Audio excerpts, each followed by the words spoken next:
Good morning, everyone.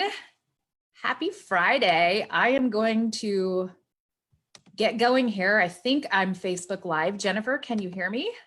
I can hear you. I can see you too. Great. Wonderful. I'm not seeing you just yet, but I got an alert that we're live. So I'm going to try not to have the delay that we had last week. We are trying this Facebook Live edition of the Weekly Member Spotlight once again, and I'm super excited to come to you with a friend of mine, Jennifer Foz, owner of Men in Kilts in Cincinnati. I met Jennifer, I think it was last year for the first time at our trade show for the GCNKAA, and I convinced her that doing our Weekly Member Spotlight initiative would be a great way to get in front of our GCNKA members and our audience. And we've had to reschedule a couple of times for whatever reason, most recently because of this pandemic. So I was really excited to have the opportunity to get Jen on here to do our Facebook Live edition. So bear with us if there are technical difficulties. Again, I can't really see what's going on right now on my computer for whatever reason, but I'm just going to run with it. You can still hear me, right, Jen? I can, yes. Thank you for having me today. Absolutely. Thank you. I did get to see your beautiful face a few moments ago, so I hope everyone's seeing this okay. If for some reason you're not seeing this okay on Facebook, someone send me a text message or something. But anyway, I wanted to just ask Jen if you would go ahead and take a moment, introduce yourself, tell everyone a little bit about who you are and your franchise of Men in Kilts. Well, thank you. So I'm Jennifer Foz. I've been the owner of Men in Kilts in Cincinnati for over 4 years now. I bought the franchise in February of 2016. I have a marketing background. Most recently, I was managing Valvoline.com for the oil company, and actually did that up until September of last year. So I was doing both that and running the business, which was a challenge, but now we're completely 100% doing the business. But I have, my office manager, Heidi, who you've met, who has been my right-hand person all the way. So I've been very fortunate. Heidi used to run hotels, so, we're a better person. But yeah, so it's been a great 4 years. Couldn't ask for anything better. The brand of Men in Kilts is just very fun, and Cincinnati's been great to us, and specifically the apartment association has been wonderful. What's the one question you always get when you meet someone who doesn't know what Men in Kilts does or is? Well, the number one is, what do you do? And, when we first came on the scene, people thought we were a dancing group or something. Right. But once we tell them that, then the next question is always, what do they wear underneath the kilt? So Guilty. I asked you that question at the trade show. I remember. Yes. Yeah. Everyone asks, and they are required to wear something underneath. We have a little fun with it because their shirts say no peeking since they're up on ladders. Right. They are completely professional. They are required to wear something underneath. I do not audit, but I would find out very quickly right. if we're not following procedures. So I would imagine there are a lot of ladders involved in what you do. What does Men in Kilts do for our members? Tell everyone a little bit about that. Yeah, so we do window cleaning, gutter cleaning, pressure washing, and house washing. And we'll do, some other things that like changing light bulbs and chandeliers or dusting high ledges, things that, people can't do up on high spaces. And most recently, we've just done a ton of the house washing with all of the algae growing on everyone's right site. It's funny, my cat is over here being squirrely, so this is weird. I was telling Jen earlier, I'm downstairs. I'm usually like sequestered in my office and I can't take it anymore. I'm like, I had to get out of prison and I'm downstairs. So if you see anything crazy or hear anything crazy, my apologies. But Jen, we were talking on my team, we have a daily meeting, and my assistant vice president was talking about how she hired Men in Kilts to come pressure wash her house. And she said it was the best day ever. It was so gratifying to go outside and see her house. And you can just see in most of the neighborhoods that I've been through, people are out pressure washing and getting that done because it's time. It's officially springtime, and that's the best time to get that sort of work done. So, but Kelly Turner from Village Green called on you guys personally to have it done, and she said it was phenomenal. So I wanted to give you a shout out for that. Yeah, we've actually had a few people from Village Green who Yeah, and we're so grateful for that and Yeah. thankful.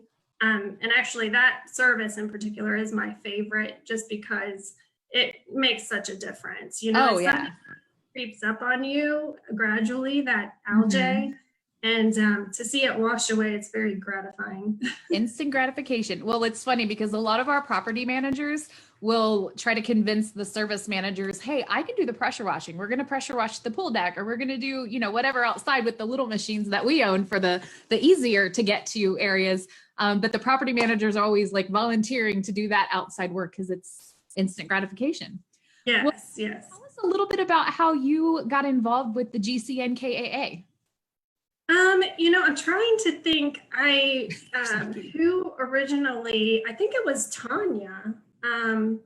With Miller Valentine. I Yep. believe I met her at Miller Valentine. We do work for Miller Valentine Construction. We've done a few projects for them, and I believe she's the one who first told us, Tanya Buckner. Wonderful. Yeah, and it has been just amazing. It's just such a well-run organization. I can't say enough good things. All of the events, the trade show, the business exchange, Mhm. those Yep. have been huge. And then we've won a few of the. Heidi is like my lucky charm. Every time she goes and enters one of those, drop your name, your business card in the Mhm. bucket, she seems to win, like whatever it is.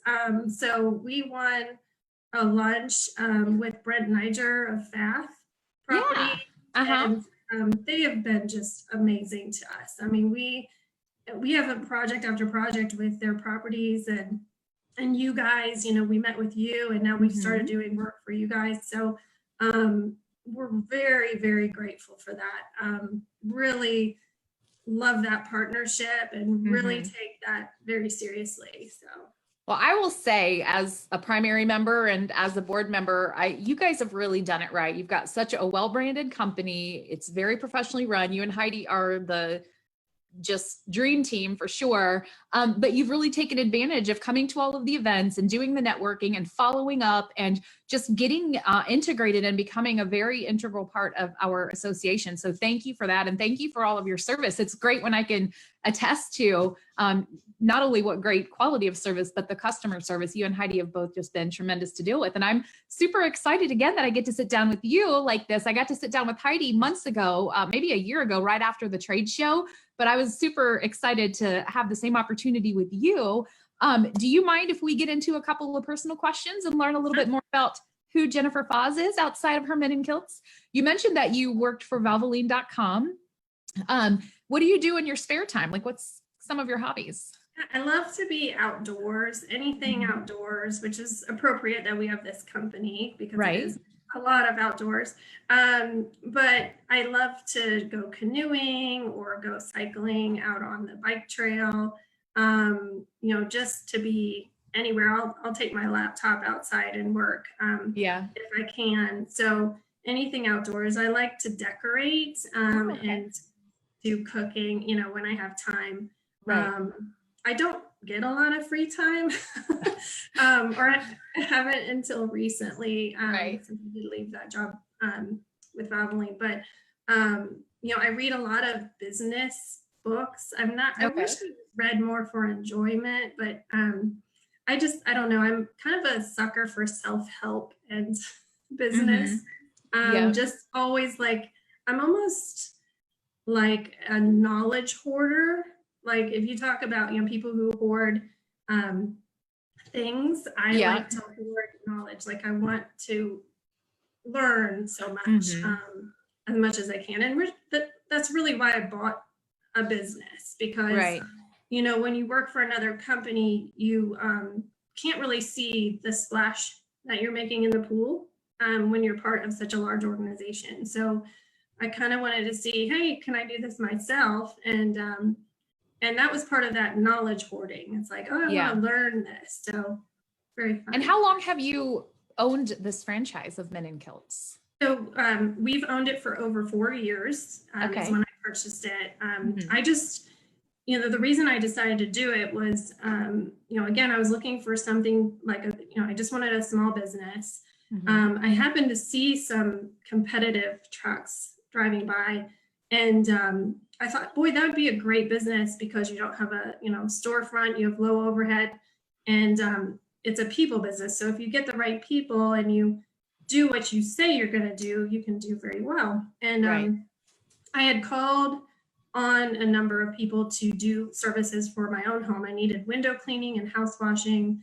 So I had and gutter cleaning, and I had a pretty good bill of things that I wanted done. And it was hard for me to get people to call me back. And, and when they did, they weren't on time. They would send someone who I wasn't necessarily comfortable letting in my home.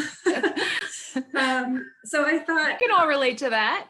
Yeah. So I thought I could probably do better here. And I got online, I started looking for window cleaning companies, and I came across Men in Kilts. They were based in Canada at the time. So really, it's not grown much in the States yet. There's Boston in our location here. I was the first one to bring it to the Midwest.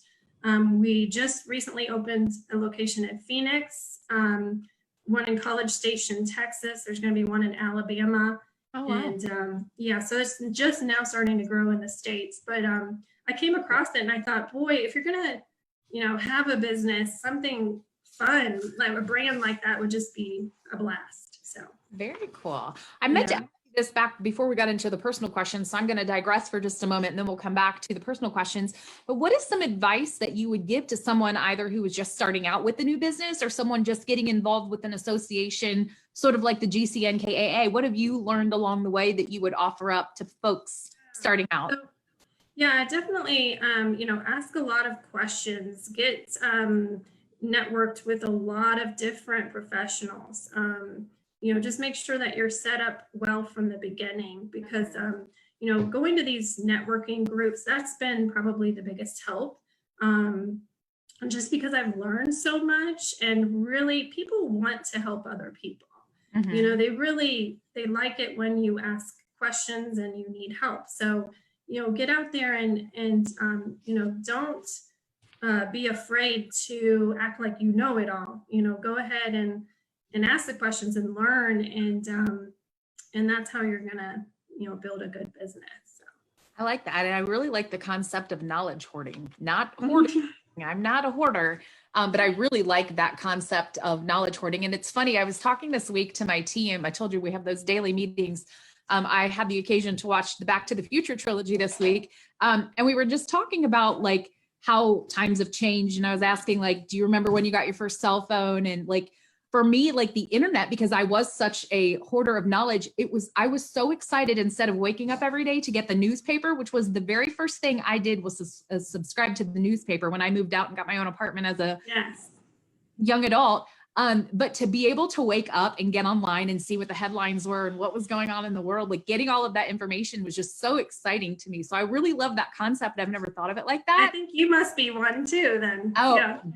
It's practically an illness. I feel like sometimes I feel like I need to know, but then ignorance is bliss. So like how much is too much, but I'm with you. And I love I think that's what this organization does really well. It brings so many different people together, so many different industries and so many different, whether it's the vendor side of things or even like the resident side of things, because our client base is so unique. We on any given property have 300 residents having 300 different lives, 300 different jobs, 300 different, families. And it's just such an opportunity to get to know a little bit from so many different people who are in so many different walks in life. It is just absolutely fascinating. Yeah, and I bet you're getting to know them even better now that everyone's home. The word intimate means something very different these days. We're intimately getting to know people. And you really see, like today I said, I just had to like get out of my closet, my room to have some sanity. People are feeling that whether you're in a nice apartment, in a small apartment, a big apartment, no matter where you are, it's just like too much. Yes. Too much togetherness, too much closeness. And I'm ready for some more summertime like you. I love being outdoors and taking just walks even makes this kind of situation better. It does. Yeah. So, and there's not much more you can do than going canoeing and camping and being outside in nature right now. So super excited that finally we've got a little break in the weather. Yeah. Well, tell us about your family, Jen. So I am a single mom of one son, so Mhm. like you. I can relate. Yes.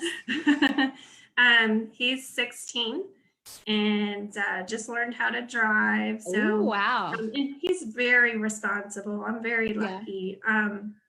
He's a really good kid. He's always Yeah. gotten himself up um, every morning since he was, probably 7 years old. So, Oh, yeah, so I'm very lucky. I have a boyfriend of over 6 years who has wow. triplets who are soon to be 25. So, Oh my goodness. I um, didn't know yeah, that.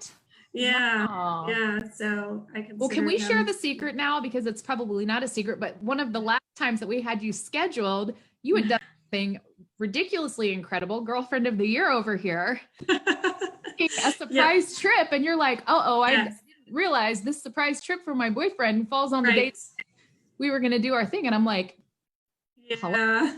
you compete with that. Well, it's That's kind of like incredible. a selfish gift, though, if you think Wow. about it, like giving someone a trip. So, but he did like it. But yeah, I got to go on the cruise too. So, Probably the last cruise for any length of time, right? In this, right. Yes. did it Yeah. I'll right. take a break Good from that for a timing. little bit. Yeah. Well, that's fun. So your son just starting to drive, that's going to open a whole new world of freedom. Yes. Worry. Yes. Is he going to intern for you over the summers now that he is? So he has done a little bit for us, mostly the marketing. And I know this, just at his age, I'm not really comfortable with him being up on the ladders Oh, and of things, course. Yeah. but he knows how to clean screens and Sure. things like that. So, yeah, he'll probably start, helping us a lot more now that he can drive and Right. things like that. So, yeah. Well, that's really cool. Um, Uh-huh. what kind of sports do you guys watch in your house? So we like University of Dayton basketball. I grew Okay. up, my dad and my brother went there, and my parents have had season tickets there for like over 50 years. And part of why, and they did really well this year, despite not being able to finish Yeah, with COVID. right. But yeah, but I love going to those games just mostly because of the energy. And then Sean, my boyfriend, is a huge Ohio State football fan. So, and again, I love that too because of the fans and the energy. Like it's more than just the team, for me, it's like the whole experience. Right. So it's fun. But yeah. Fun. What about food or restaurants? Do you have a local favorite? Or you said you like to cook. What's one of your favorite dishes to cook?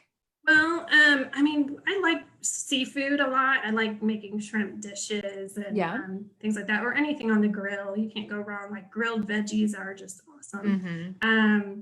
But as far as going out, I mean, again, like that outdoor space, like I love going to Loveland Oh, and yeah. some of the places, you can go anywhere out that has outdoor seating. And so I'm really excited that this COVID has kind of brought all these restaurants now out. I was Well, like, oh, that's perfect. that just reminded me of something that I should add to this interview. Where's the first out to eat experience you plan to? You know what? So I've been hearing a lot of good things and seeing some stuff on Facebook that looks like mouth-watering from and I don't know if they have outdoor dining. I'm not sure, but the Governor in Milford, like I've never been there, but I have to write that down. That. Yeah, it looks I really keep good. seeing these very funny memes about people like when the Mexican restaurants open, like people off to the races. So I've been thinking about that. I don't know that I'm ready to get out just yet, even though I think today's the day that they're opening again. But that's I'm gonna have to add that to our question. Like, where's the first place you're gonna go when you're back in the like reality of eating out again? Right. What about, yeah, just keeping our distance. It's just keeping our distance still, but it's it'll be nice to get out. So. The really unfortunate thing about our town is we don't have as much outdoor eating space, obviously having only a handful of months a year where the weather is appropriate to do that. But I hope this kind of encourages more outdoor space. Yeah. Pandemic or no pandemic, the preferred way of going out to eat is on a patio somewhere, I think. Right. I agree. Well, what about pets, Jen? What kind of pets do you have? So I have, we have two dogs. One is Leonard, who Oh, is a Labradane. He's a black lab Great Dane. So he looks like a tall black lab. yep. And he's a character. And then we have Ava, who's a Chow Shepherd mix. Oh, okay. She's actually Sean's dog. And so she's a little bit on the older side, but everyone thinks she's a puppy because Aw.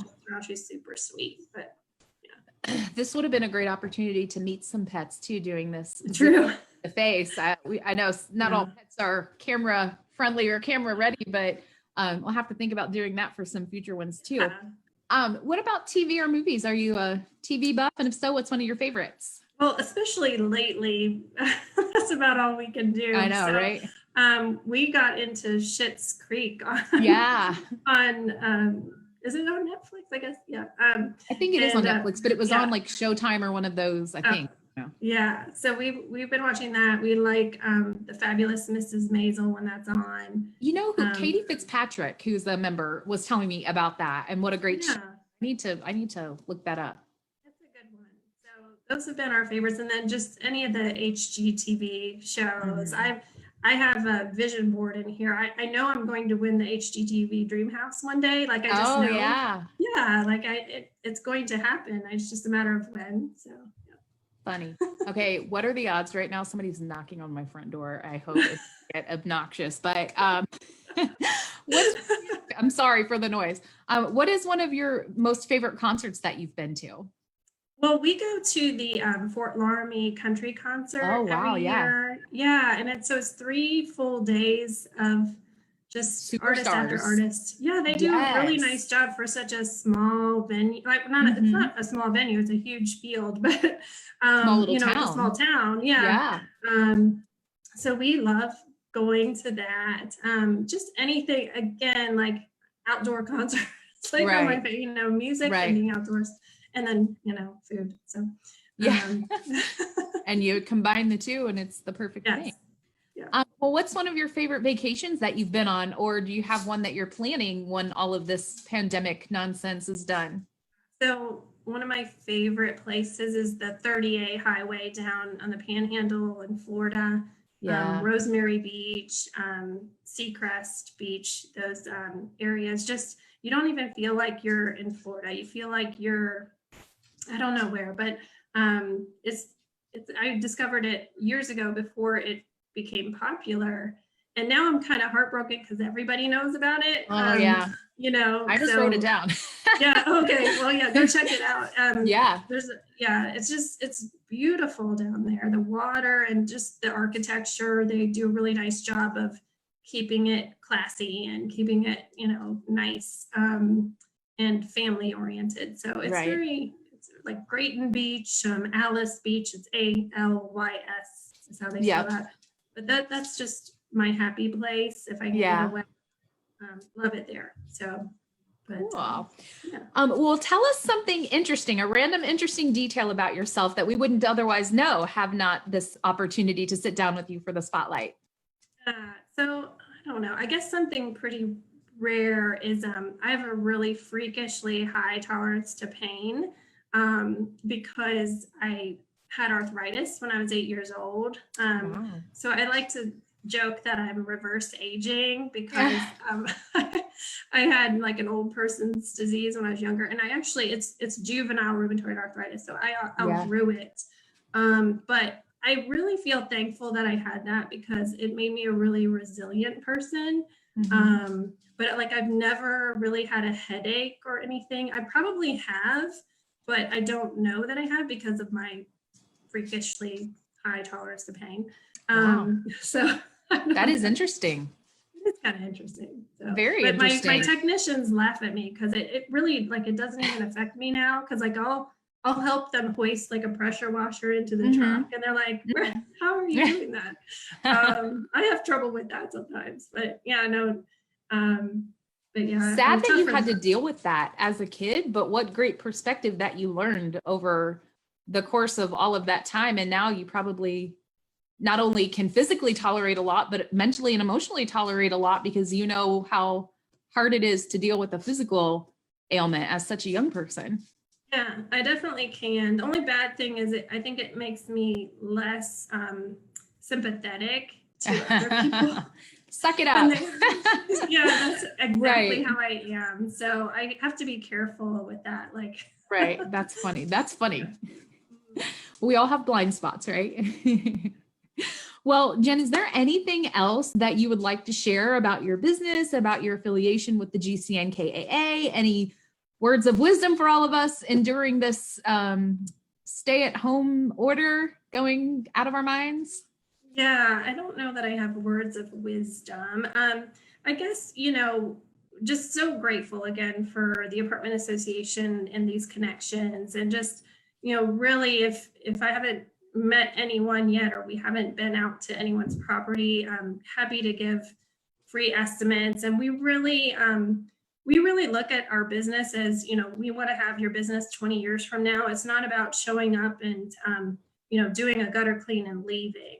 Right. We really, when I hire our technicians, I tell them, this is like your own micro business, run it like your own business. They're not treated like hourly employees. We pay them, well, more than, an hourly employee for that reason. I expect them to, take it on as their own business.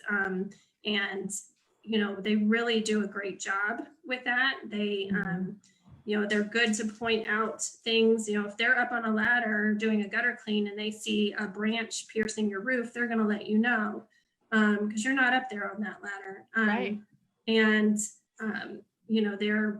they're very, they take what they do very seriously. So happy to help give estimates if anyone needs that. And we're ready to go this spring. It's, ready to get out there. So, Well, thank you so much. I really appreciate your partnership from, the association perspective. Again, you guys have just been, I think, the best example of how relationship sales works and how this partnership of associate members and primary members is meant to be. You're just doing such a great job with that, and I appreciate it. It's been great to get to know you and Heidi over the last year or so, and I look forward to seeing you at our next event. We are going to do a virtual business exchange. We've had our first meeting about that, and we're going to get some information out very soon, so be on the lookout. We'll figure out a way to get together, even if it means virtually like this. And then I look forward to seeing you live again sometime soon in person at a networking event or something. But thanks for all you do. Thanks for taking time to meet this morning and doing the spotlight. If there's anything that you need from us at the association as an associate member, please don't hesitate to reach out. I got to join the associate council meeting this week, which was quite the treat. I had never been to one of those meetings, so it was really nice. But the associate council is very hard at work. The board is very hard at work, and all of our committees are just working to figure out what this new norm is going to look like for our industry and for our association. So there are some really exciting things on the horizon. Be on the lookout. And again, thank you. I know this is probably your busiest season of all, so thanks for taking some time this morning to chat. Absolutely. Thanks for having me. Enjoy the weekend. Thank you very much. You too. Have a good one. Talk soon. Thank you. Right. Bye, everyone. Bye. Have a great weekend. Bye-bye.